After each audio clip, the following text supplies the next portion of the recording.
So another individual again in front of you as a source of inspiration because he has cleared NDSs. His journey in this place, how much did he try, how much has he persevered, what is the effort that he has put in, what is the effort that we have put in, is what you will hear from him. He is also one amongst you who was sitting in the class and having a dream like you people have a dream. मैं हमेशा एक चीज बोलता हूँ, सपना देखना बुरी बात नहीं है, बट सपने को अचीव कैसे करना है, that is what is the most important, and that is what Shaurya has done. When he came here, from what has he become now, it's a beautiful journey, and we have been luckily part of that journey with him. So over to Shaurya. Just tell them as to what is SSB, what are we looking at, how are we shaping you people, and what is the effort in turn that you need to put in. Is that clear? Yes, sir. Again, my name is Shaurya Bhatt. I completed my 12th in Jayashree Perewal High School. I cleared my NDA from 14 SSB Allahabad. I'll tell you a little bit about my journey. I've done my written and SSB from here itself, and this place has contributed a lot. थोड़ा SSB के बारे में I'll tell. SSB after screening is extremely simple, बहुत smooth जाएगी, कोई tension लेने की जरूरत नहीं है. That will only go as planned अगर तुम prepared हो. As I was speaking earlier, मैंने अपने PIQ में लिख रखा था हॉबीज के पार्ट में ग्रुप डिस्कशन, और मैंने बताया कि यार ग्रुप डिस्कशन में जियो पॉलिटिक्स पे था. जियो पॉलिटिक्स से उनने 10 सवाल पूछे, खटाखट बता दिए. अब मैं दिखाता हूँ कैसे बताया. कितने साल के होंगे बताओ, आप बताओ. 2 महीने के, 1 महीने का करंट अफेयर्स है इसमें.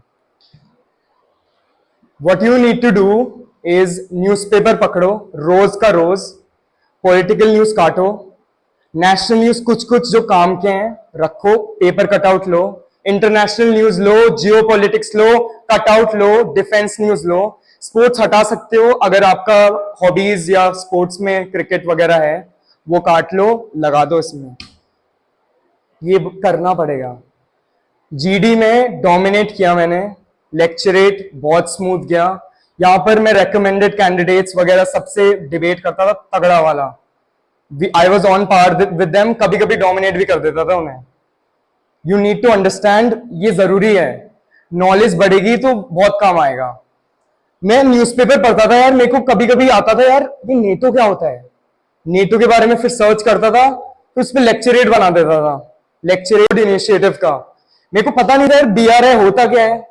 लिखा मैंने, सबसे पहले हिस्ट्री लिखी, फिर रीसेंट हिस्ट्री लिखी थोड़ी बहुत, क्या इंपॉर्टेंस है इसमें. इंपॉर्टेंट इसमें आप अगर लेक्चरेट प्रिपेयर कर रहे हो ना, 3 things important: history, what is its significance, और what is the significance for India.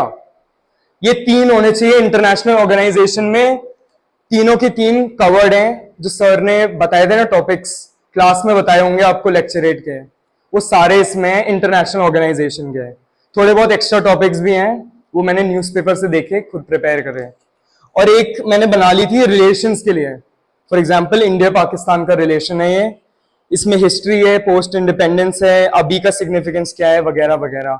अगर आप फॉर एग्जांपल पाकिस्तान और इंडिया का रिलेशन कर रहे हो, उसमें आपके मल्टीपल टॉपिक्स भी कवर हो रहे हैं यार. आपका नेबरिंग स्टेट्स का भी हो रहा है, थोड़ा बहुत सार्क वगैरह का हो रहा है, थोड़ा बहुत टेररिज्म का हो रहा है.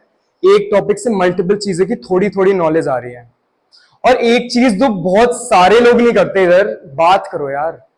मैं ऑलमोस्ट सबसे जूनियर था उधर, सबसे बड़े भैया जो रेकमेंडेड हुए नहीं हुए, क्यों, क्या हो गया उधर, लास्ट टाइम क्या एरर्स थे, सबसे जाके पूछता था यार ये बताओ मेरे को, ये बताओ मेरे को समझ नहीं आ रहा, बताओ आप.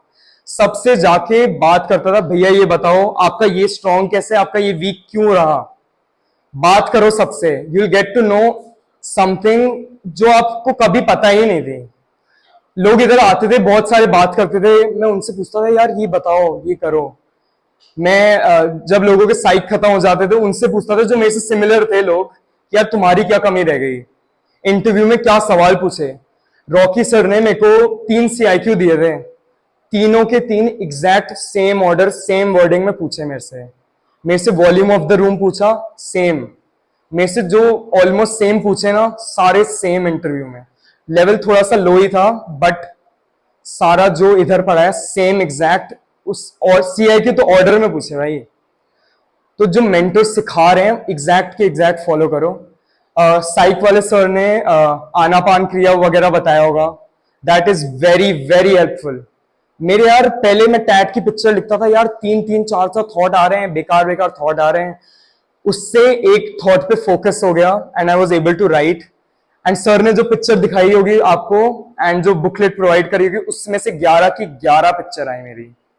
अब सोचो the amount of preparation you get here itself, and थोड़ा एफर्ट तो आपको डालना पड़ेगा, दिन रात एक करना पड़ेगा तभी होगा, तब यू विल फील यार स्मूथ जा रहा है मेरा एसएसबी में भी हो तो लोगों से बात करो, आपका क्या रहा इंटरव्यू हुआ, उनका क्या क्वेश्चंस थे, जो प्रीवियस इंटरव्यू में क्वेश्चंस पूछे लोगों से वो वापस रिपीट भी हो रहे थे। And for freshers I am telling you, freshers के लिए PIQ बेस्ड होता है मोस्टली। मेरे से थोड़ा डिफरेंस था क्योंकि मैंने लीड किया उस तरफ। PIQ बेस्ड ही पूछेगा फ्रेशर से, आर्मी नॉलेज नहीं पूछेगा, थोड़ा न्यूज पूछ लेगा इंटरनेशनल नेशनल, बाकी कहीं और से नहीं आने वाला। फॉर रिपीटर्स आपको अच्छे से प्रिपेयर करना पड़ेगा बिकॉज काफी ज्यादा पूछते हैं रिपीटर्स से and they have high expectations. And जो आर्मी जिनका बैकग्राउंड है, जिनके पेरेंट्स का, उनसे भी हाई एक्सपेक्टेशंस तो रहती हैं। साई के दर से आराम से हो जाएगा एंड GTO एज वेल, थोड़ा कमांड टास्क पे ध्यान रख लेना, इधर सबके सोल्यूशंस बना लेना, मल्टीपल सोल्यूशंस बना लेना। तो सारे टास्क हैं सबके मल्टीपल सोल्यूशंस। थोड़ा आप ऐसे भी कर सकते हो, एक आइटम कम कर लूं तो क्या होगा, अगर ये कम से कम मटेरियल लगा लूं तो क्या होगा, ऐसे करो, दूसरों के आइडियाज भी लो। कुछ क्वेश्चंस है किसी के?